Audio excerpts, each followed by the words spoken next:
কখনো ভেবেছ কিভাবে সালাউদ্দিন আইয়ুবী এক যুদ্ধে পুরো ক্রুসেডার বাহিনীকে হাঁটু গেড়ে দিতে বাধ্য করেছিলেন?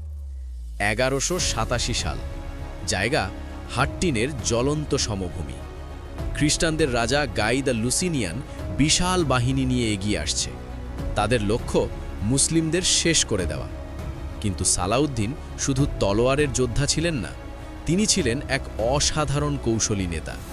তিনি এমনভাবে পানির উৎস ঘিরে ফেললেন, শত্রুরা তৃষ্ণায় ধীরে ধীরে দুর্বল হয়ে পড়তে লাগল।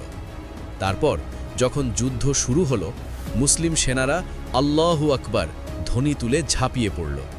অল্প সময়েই ভেঙে পড়ে পুরো ক্রুসেডার বাহিনী। তাদের রাজাসহ প্রায় সবাই বন্দী। এই বিজয়ের পর খুলে যায় জেরুজালেম পুনরুদ্ধারের পথ।